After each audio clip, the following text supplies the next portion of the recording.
Hi everybody, my name is Barry Schwartz and this is the Search Buzz video recap. Today is Friday, June 1st, and this is the search news we covered over at the Search Engine Roundtable at seroundtable.com over the past week. First up, wasn't that busy of a week, but basically I'll tell you what's going on. There was a fourth batch of Google Mobile First Index notices, so if you get any notifications that your website is now in the Mobile First Index, you should definitely take a look at that. They would show up in your Google Search Console messages area.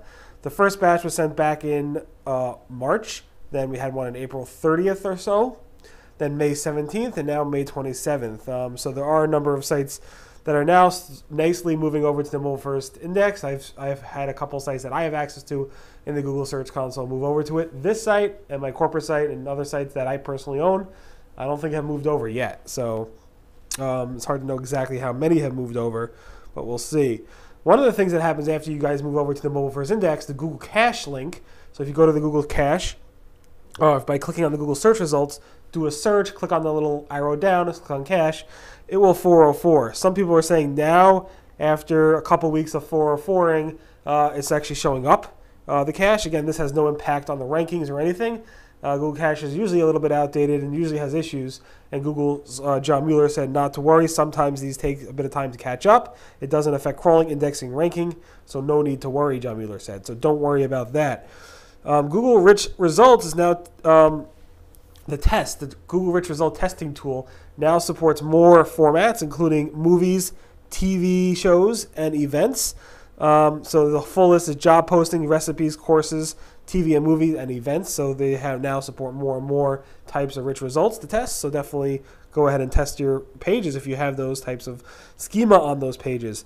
Google's talking a little bit about GDPR notices. Obviously, in the past week or two, you've been getting lots of emails and notifications. Lots of websites have been popping up notifications saying, do you support our new privacy policy and terms and conditions around this GDPR stuff? And John Mueller said again, you have to make sure they're not intrusive mobile interstitials. You got to make sure it's not blocking the content. You got to make sure users can easily get to the content. Otherwise, it might be an issue for Google search. But in general, as long as you're just showing little banners or little notices in the footer or in the header, or even a pop-up that is easily accessible to the content, you should be okay with your GDPR notices. Most sites don't even know what's going on with GDPR, so that's another whole topic by itself. Google said another thing that's coming up. So GDPR came up also in June, I think June 30th. Yeah, June 30th. So at the end of this month, if you do process payments on your website and you have PCI compliance, which I hope you do, all the PCI compliance companies now are requiring by June 30th of this month, the 30th of this month, that you actually move from TLS 1.0 to TLS 1.2 or higher. 1.1 or higher.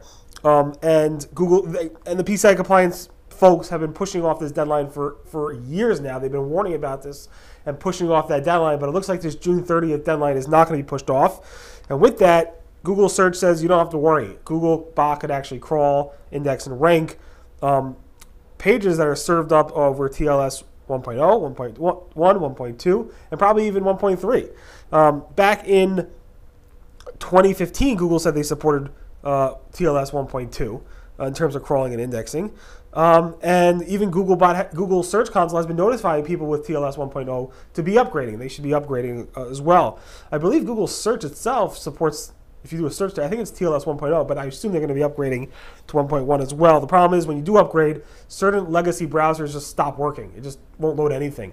But that's going to be the web in 30 days from now, so it is what it is. And John Mueller said, if we can crawl it, and we should be able to crawl it, I wouldn't expect any negative changes in search because of that. So again, we've actually migrated my company lots and lots of sites this past week or so to TLS 1.1, so we're PCI compliant on those cases, and it seems to be going pretty smoothly.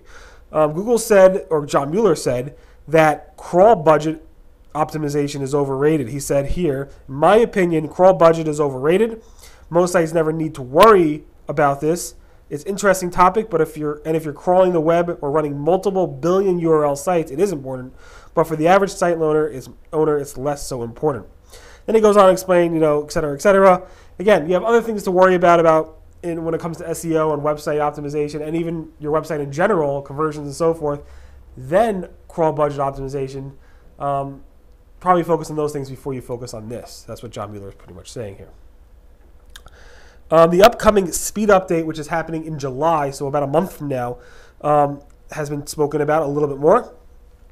Two things of importance here. So John Mueller spoke about it this morning in a Webmaster video. One is basically saying that if you're trying to just optimize your page speed score for Googlebot and block out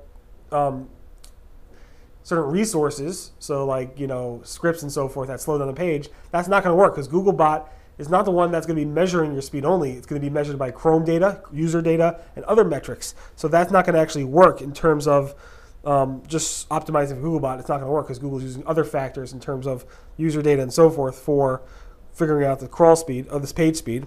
In addition, he also said that for desktop, the page speed currently, it only measures either really fast or really slow. And if you are really, really slow, the measurement, John Mueller said, is minutes to load.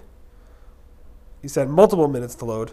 So that's interesting. Whereas the new page speed might be using variations of metrics or multiple differentiating factors of metrics. So not just Chrome data, but also maybe page to load, and lots of data around that. So it's very interesting to read this because that's coming up in about a month from now. And I assume they'll be talking about this a little bit more in the future. Juice from Yoast went ahead and did some analysis of crawlers. And he said that Bing crawling their website, and it's a relatively small website compared to multiple other websites, is probably not worth it for them. Meaning the return on investment of Bing crawling their website is just not worth it. He said over the last 30 days, Bing crawled about 84,000 URLs on Yoast.com. It returned about only 3,200 visitors. Not only does that ratio simply not add up from checking other sites, we're not even doing badly on Bing, meaning they're ranking well on Bing and still getting very little traffic. He said our logs show that Bing is constantly crawling 404s more than any other search engine and keeps doing so, keeps crawling those 404s over and over again. 404s are not even cached, they're not efficient. So they cost a lot of server time, electricity, etc. And our servers consumed 10 gigabytes of data in the last 30 days just for Bing. Then he goes on talking about hrefs and how much data they're using, other tools, and how it's not really green and so forth. So definitely take a look at that. It's a pretty interesting thread of conversation from Juice. Google does not count your typos or spelling mistakes in Google search. So if you make lots of typos, it's bad, but at the same time, it's not really counting against you per se.